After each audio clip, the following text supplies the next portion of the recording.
నమస్తే. Welcome to Andhra Prabha. నేను మీ వసంత్.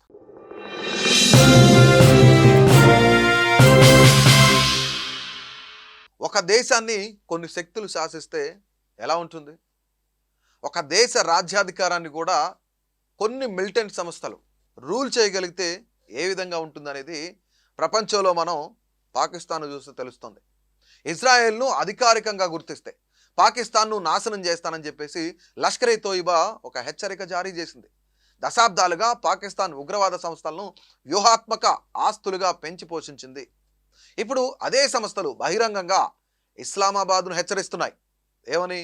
ఒకవేళ ఇజ్రాయెల్తో సంబంధాలను సాధారణీకరిస్తే తీవ్ర పరిణామాలు ఉంటాయని చెప్పేసి ఐక్యరాజ్య సమితి నిషేధిత ఉగ్రవాద సంస్థ లష్కర్ ఎ తోయిబా హెచ్చరించినట్లు సమాచారం అందుతుంది. ప్రాంతీయ సాధారణీకరణ ప్రయత్నాలను విస్తరించాలని చెప్పేసి వాషింగ్టన్ అంటే అమెరికా నుంచి పాకిస్తాన్ ఒత్తిడిని ఎదుర్కొంటుందన్నది అందరికీ తెలిసిన విషయమే. ఇజ్రాయెల్ను గుర్తించే దిశగా వేసే ఏ చిన్న అడుగైనా దేశీయంగా తీవ్ర వ్యతిరేకతకు దారితీసే ప్రమాదం కూడా ఉంది.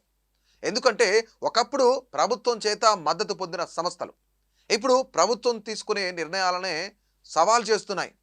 పాకిస్తాన్ ప్రస్తుతం బాహ్య ఒత్తిళ్లు, అంతర్గత అస్థిరతల మధ్య చిక్కుకుపోయింది. తీవ్రవాద సమూహాలను ఎప్పటికీ నియంత్రించలేరని భారత్తో పాటు ప్రపంచ దేశాలన్నీ కొన్నేళ్లుగా పాకిస్తాన్ను హెచ్చరిస్తూనే ఉన్నాయి. కానీ ఈరోజు ఆ హెచ్చరికలు నిజమవుతున్నాయి. ఒక దేశం గనక తీవ్రవాదులను పెంచి పోషిస్తే కాలక్రమేణా వారు తదుపరి ఎవరిని లక్ష్యంగా చేసుకుంటారనే దానిపైన ఆ దేశానికే నియంత్రణ తప్పుతుందనడానికి ఇదే ప్రధాన ఉదాహరణ. ఎందుకు ఈ మాట చెప్తున్నా అంటే ఈరోజు పాకిస్తాన్లో ఉన్న ఎవరైతే ఉగ్రవాద సంస్థలు ఉన్నారో వాళ్ళందరూ కూడా పాకిస్తాన్ ఆర్మీతో కలిసి పనిచేస్తారు. వాళ్ళందరూ కూడా పాకిస్తాన్తో పాటు ఎవరైతే అధికారంలో ఉన్న పార్టీ ఆ పార్టీతో పాటు కలిసి పనిచేస్తారు.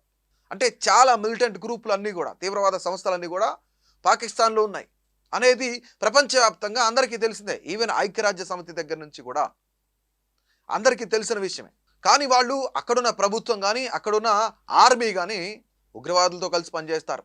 ఉగ్రవాదులు ప్రభుత్వాన్ని ఇటు ఆర్మీని కూడా కంట్రోల్ చేసే పరిస్థితులు పాకిస్తాన్లో ఉన్నాయి. కానీ ఇప్పుడు ఆ దేశానికి లష్కర్ ఎ తోయిబా ఏదైతే సంస్థ ఉందో ఆ సంస్థ నుంచి వాళ్ళు పెంచి పోషించిన ఉగ్రవాద సంస్థ ఆ సంస్థ నుంచే కొన్ని వార్నింగ్లు వస్తున్నాయి. పాకిస్తాన్ని నాశనం చేస్తాననే అంత వార్నింగ్ కూడా ఇచ్చారు. ఎందుకంటే ఇజ్రాయెల్ని కనుక ప్రత్యేక దేశంగా గుర్తిస్తే కనుక మళ్ళీ ఇజ్రాయెల్కి కొంతమేర హెల్ప్ చేస్తే సహాయపడితే ఖచ్చితంగా నాశనం చేస్తామని చెప్తున్నారు. సో ఇప్పుడు ప్రపంచం ముందు పాకిస్తాన్ పరిస్థితి ఏంటి? ప్రపంచ దేశాలన్నిటికీ తెలుస్తున్న విషయం ఏంటంటే తీవ్రవాదులను పెంచి పోషిస్తే కాలక్రమేణా వాళ్ళు తర్వాత ఎవరిని లక్ష్యంగా చేసుకుంటారో అనేది కూడా ఈ దెబ్బతో పాకిస్తాన్కే కాదు ప్రపంచ దేశాలన్నిటికీ కూడా తెలిసిపోతుంది. తీవ్రవాదులు పెంచి పోషించే ఏ దేశాలైనా సరే చివరికి పాకిస్తాన్ గతే పడుతుందనడానికి ఇదే నిదర్శనం.